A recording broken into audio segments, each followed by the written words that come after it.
میں آپ کو ایک واقعہ بتا دوں. ایک شخص تھا, انتقال کر گئے. اس کی بیوی حاملہ تھی.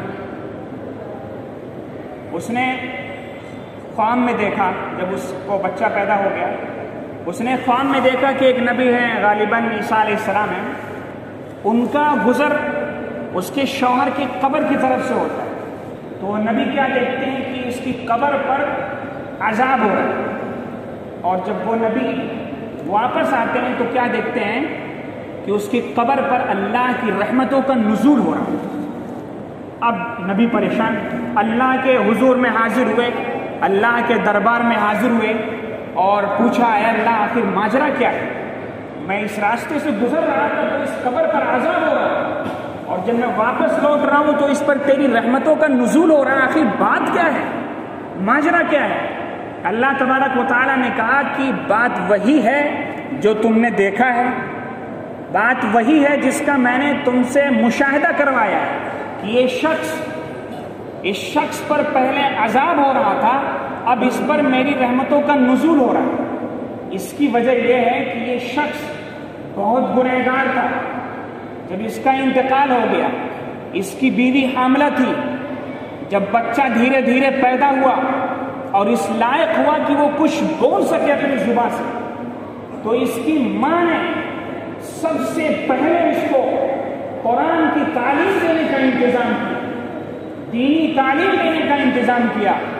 اور جب اس بچے نے ایک استاد کے سامنے, ایک قاری کے سامنے, ایک عالم کے سامنے, ایک قرآن پڑھانے والے کے سامنے, جب اس بچے نے بسم اللہ الرحمن الرحیم کی تلاوت کی اور میرے نام سے اپنی تعلیم کا جب اس نے آغاز کیا, تو میری غیرت کو یہ گوارا نہیں ہوا کہ یہ بچہ جو میرا نام لے کر کے اپنی تعلیم کا آغاز کر رہا ہو, میں اس کے والد کو عذاب.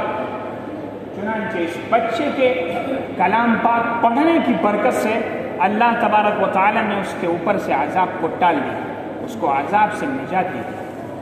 میرے بھائیوں, ظاہر سی بات ہے یہ بہت عظیم دولت ہے.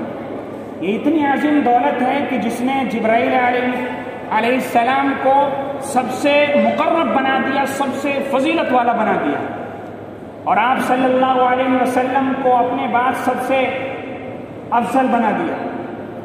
تو آپ ذرا سوچئے کہ وہ لوگ, وہ بچے, وہ حضرات جو قرآن کی تعلیمات حاصل کرتے ہیں, جو قرآن کو پڑھتے ہیں, جو قرآن کو پڑھاتے ہیں, جو علم دین حاصل کرتے ہیں, جو قرآن کے احکامات پر عمل کرتے ہیں, کیا وہ ہم سے افضل نہیں ہوں گے؟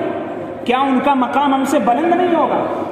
کیا ان کی شان ہم سے نرالی نہیں ہوگی؟ ضرور ہوگی میرے بھائیوں. لیکن اس کا اندازہ ہمیں اس وقت ہوگا جب ہم اس دنیا سے چلے جائیں گے. اس دنیا سے جب ہم کوچ کر جائیں گے, جب ہم آخرت میں چلے جائیں گے, تب ہم کو اس کی نعمت کا اندازہ ہوگا. میرے بھائیوں, برا ابن عازب کی روایت ہے مشکات شریف کے اندر کہ جب مردے کے پاس منکر نکیر آئیں گے تو اس سے 3 سوال کریں گے, من ربک, ما دینک, من رسول. تیرا رب کون ہے, تیرا دین کیا ہے, اور تیرا رسول کیا ہے.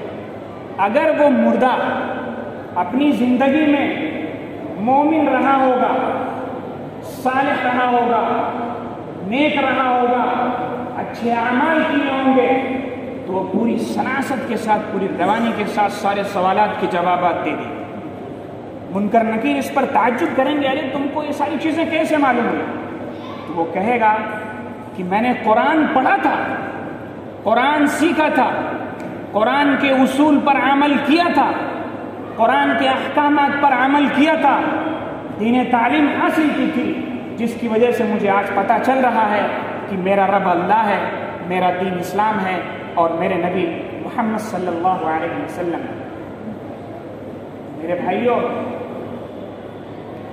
اگر ہم دنیا کے اندر سکون چاہتے ہیں, اگر ہم دنیا کے اندر ترقی چاہتے ہیں, اگر ہم دنیا کے اندر راحت چاہتے ہیں, اگر ہم دنیا کے اندر اطمینان والی زندگی گزارنا چاہتے ہیں, تو میرے بھائیوں قرآن کو سیکھنا ہوگا, قرآن پر عمل کرنا ہوگا، قرآن بچوں کو پڑھانا ہوگا، اس کے احکامات پر عمل کرنا ہوگا اور اس کو اپنی زندگی میں لانا ہوگا، اس کو سینوں میں بسانا ہوگا۔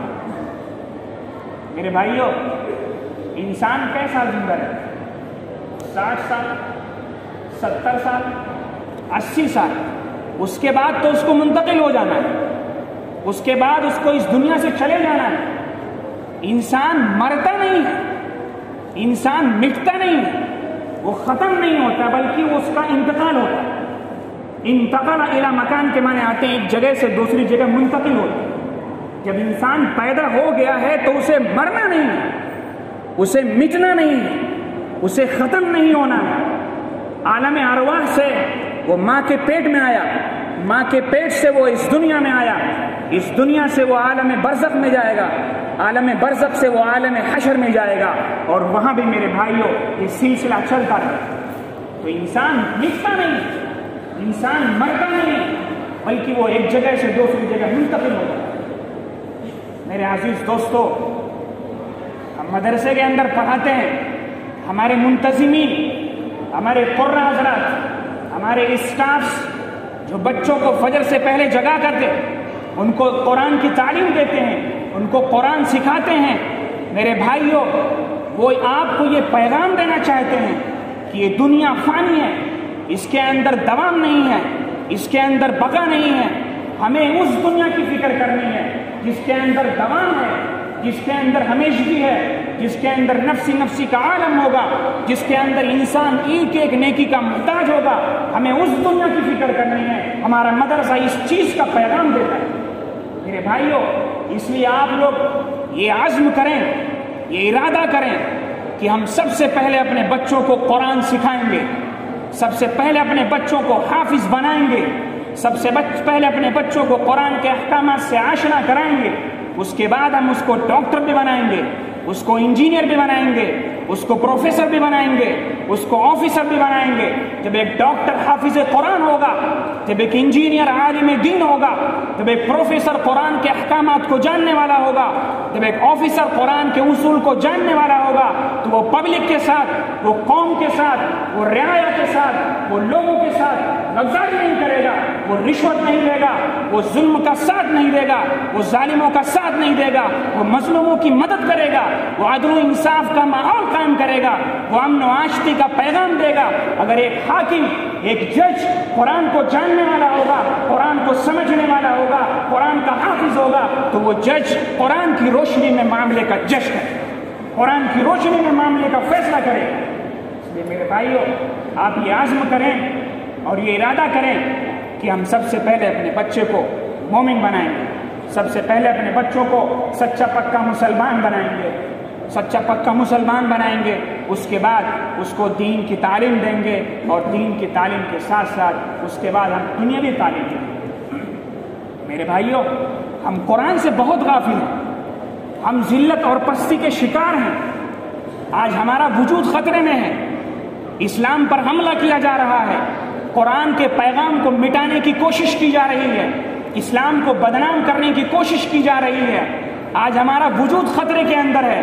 میرے بھائیوں، اگر ہمیں حالات بدلنا ہے، اگر ہمیں حالات میں چینجنگ لانی ہے، اگر ہم طاقتور بننا چاہتے ہیں، اگر ہم ظالموں کا پنجہ توڑنا چاہتے ہیں، تو میرے بھائیوں، قرآن پر 100% عمل کرنا ہوگا، قرآن کی تعلیمات کو اپنانا ہوگا، قرآن کے اصولوں کو، اس کے رولز کو فالو کرنے ہوں گے، اس کے احکامات کو اپنی زندگی میں سمانا ہوگا۔ میرے بھائیوں، صحابہ کرام نے حکومتیں کی، صحابہ کرام نے حکومتیں کی، جس کے متعلق یہ مشہور تھا کہ ان کو زندگی گزارنا نہیں آتا ہے، ان کے اندر تہذیب و تمدن نہیں ہے، ان کے اندر ثقافت نہیں ہے، ان کے اندر تمدن کا فقدان ہے، وہ زندگی گزارنا نہیں چاہتے ہیں، ان کے اندر ادب نہیں ہے۔ لیکن میرے بھائیوں، آپ تاریخ اٹھا کر کے دیکھ لیجئے، تاریخ کے صفحات پلٹ کر کے دیکھ لیجئے کہ صحابہ کرام جن کو اونٹ چرانا نہیں آتا تھا، جن کو بکریاں چرانے نہیں آتی تھی، جن کو زندگی گزارنا نہیں آتا تھا، میرے بھائیوں، انہوں نے پوری دنیا کو چلایا۔